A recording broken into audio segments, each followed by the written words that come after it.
Hey friends, Alvin here. We are continuing on with our interview series. Today, I am pleased to be joined by Andre Rocha, who is the youth, I believe, youth and worship pastor at Bromley Road Baptist Church. So, would you welcome Andre? How you doing? Hi, Alvin. Hello, everyone.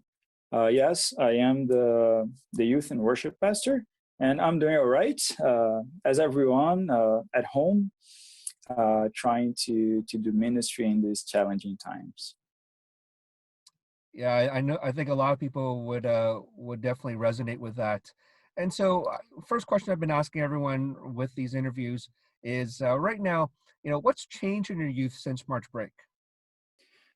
Well, mainly everything has changed. We have a new format to our meetings, new date and time, and the way we communicate with the students changed a lot as well. The way we follow them during the week, me and the other leaders, we used to talk to them once or twice a week tops, and now we talk to them almost every day. We try at least individually talking to them and following up and see how they're doing. So this has changed as well.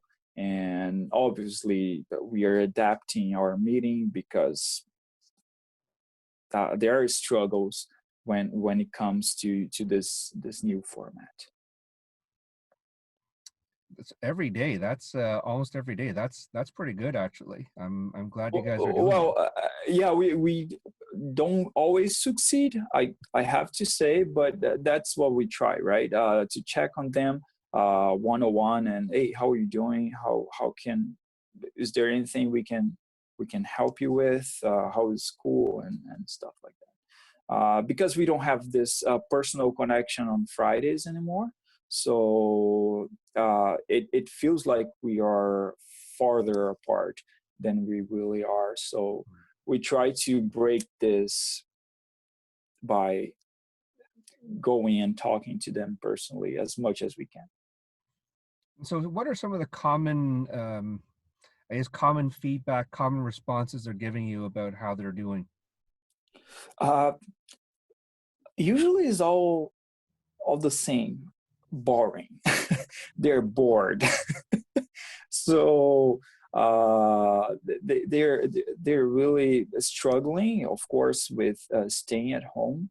And some of them, they're just finding it fantastic. They don't have to deal with other people, which is interesting and to see this on them. But the most of the time they're bored and they don't know, they're struggling with schedules on keeping track of time and stuff like this. And so, for right now, as far as some of the adjustments you've been making, what have you found that have worked out well? Um, it's for as you mentioned and I have mentioned as well. It's a learning curve for everyone. It's something that we are trying to adapt, and when we are in the middle of the hurricane, it's hard to see hope and things going right. But I believe there are things that are working well. The format that we are doing the meetings online is working well thanks to a software that we're using. It's turning the meetings really interactive. The way we are trying to teach the Bible and bring the lessons are completely different, right? So this is uh, this is working well. I would say this is something that is going well, and it was a big struggle at the beginning, right? Finding this way to put together a a let's say sustainable setup for the meeting. So it sounds like like you said, you made some adjustments pre-COVID compared to now. So what would a typical youth meeting be like for you now? Um, our typical youth meeting right now, it starts with games, and these games are online, right? And on this software that I'm using, Sidekick, and uh, at first they were not connecting well. They were bored because they're not used to spend this much time in front of a screen for a meeting, right? So what I needed to adapt, I created a game that lasts the whole month. So we have questions connected to the lessons. We have games that are not connected to the lessons, and they score, and they have points at the end of the month. And at the end of the month, we send to the first three, we send to their house the prizes. So that's the way we found to keep them alert to something that they are not used to, right? They're not used to spending this much time, long-term time, in front of a, a screen for a meeting, right? They have Snapchat, TikTok, Instagram. Everything is super fast, super like comes and go, comes and goes, comes and goes, and they stop anytime. They come back in time. In the meeting, not. They're there, seated and bored. So we needed to adapt to make this interesting for them. So you mentioned Sidekick was what you found as the most useful platform for you. I don't know how many people are familiar with that. So what led you to, what is it about Sidekick itself that that you gravitate towards? Yeah, well, Sidekick is a software provided by Ministries, and I was desperate. that's the reality. I was desperate, trying to find something that would keep my students tuned, awake. So on Sidekick, you have several options of games, of the way that you can assemble lessons. You can develop your own games. I am developing games related to the discussions that we have right now. We're talking about Matthew. So there are trivia games. There are trivia with emojis. So I assemble a bunch of emojis. They have to discover, I don't know what passage of the Bible that is, a passage that we studied recently. There are countdowns. There are all sorts of things that turns the meeting a little bit more interactive. And I use slides. So I'm teaching using slides during the meeting. So they're seeing me and they're seeing another screen with the slides. So that helps a lot as well. Okay. No, that's nice. That sounds very helpful there. Oh, it is. Oh, I'm sorry. No, that's fine. And so and so right now, as you've been adapting, you know, obviously, as you mentioned, it seems like everything's changed. In your particular role as youth pastor, what have you found to be the biggest changes in terms of how you're using your time, or maybe what you're finding you're spending more time on versus less time on other things? How has that changed in your particular role? Well, um, it has changed a lot. The reality is now that I have two kids. My wife works. We are all working from home, and the kids are not going to school. So her job is not as flexible when it comes to schedule as mine is. So I I have not as much hours to put into work because during the day I'm with the kids, and at the end of the day I have to work, but I am wiped out. So it has affected my production, I would say, a lot. So I'm trying to create times throughout the day and spread my responsibilities as the youth pastor in this tiny moments of silence and peace I can find during the day. So, but it's definitely challenging, and uh, I believe that the main thing is you feel like uh, you're not doing it enough, right? And this is a struggle when it comes to time right now, because you know that your students are out there. Uh, I personally like to treat them as they were my own kids. It's almost like I have my kids and they're out there and I cannot be with them. So in my role, I like to keep this close connection with them. And as my time it gets shorter now because of the circumstances, it feels almost like I'm losing grip on this relationship we have.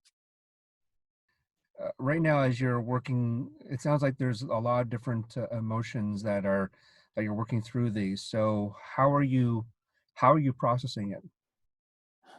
Yeah, the emotional part of it is a huge struggle. I'm sure that many other pastors, youth pastors, are facing the same situation, where you find yourself, at least in my case, I find myself weak emotionally, I would say.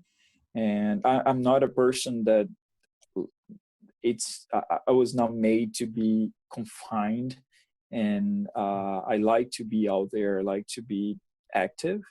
So emotionally is being really hard. It struck me really hard, and the way I'm trying to deal with it is just putting all this anxiety on God.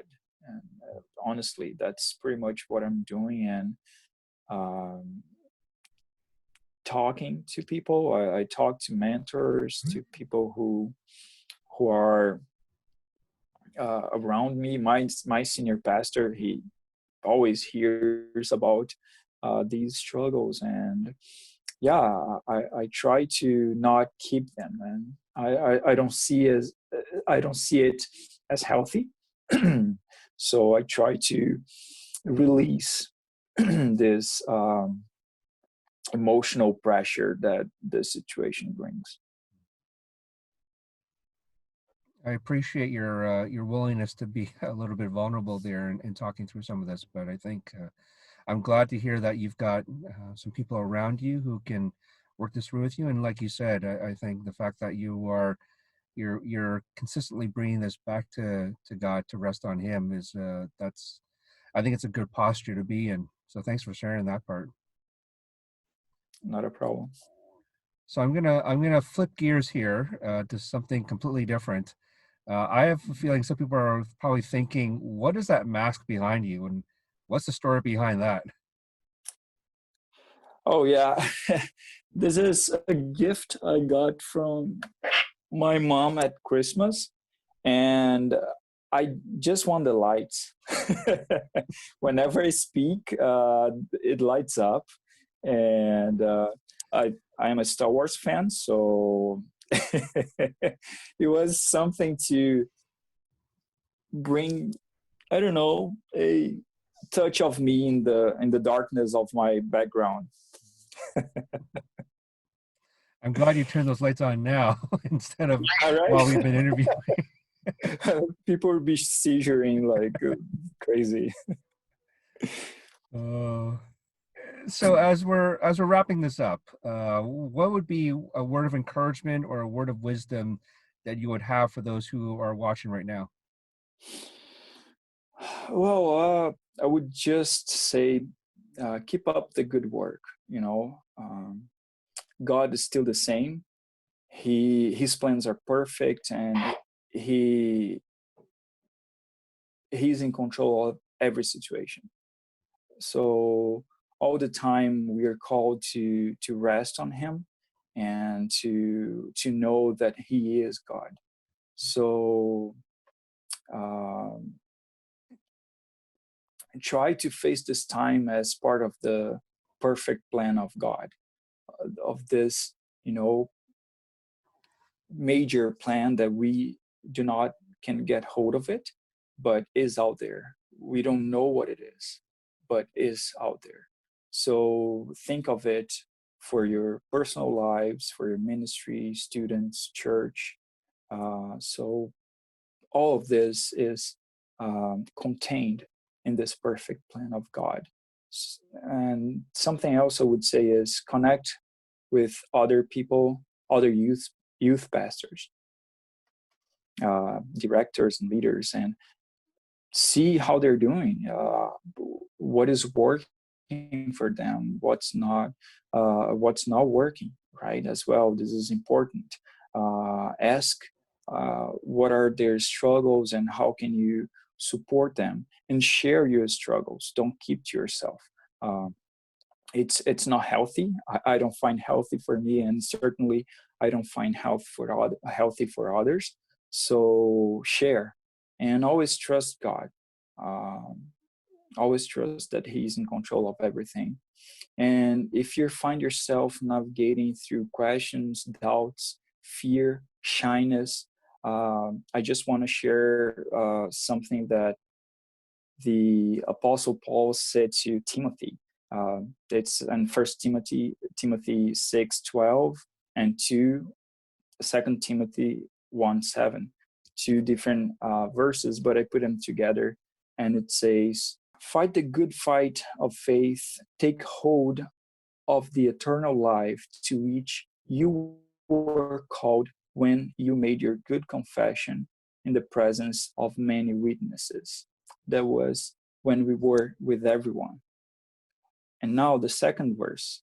"For the Spirit God gave us does not make us timid, but give us power, love, and self-discipline." So if you're navigating through fear, through uh, uh,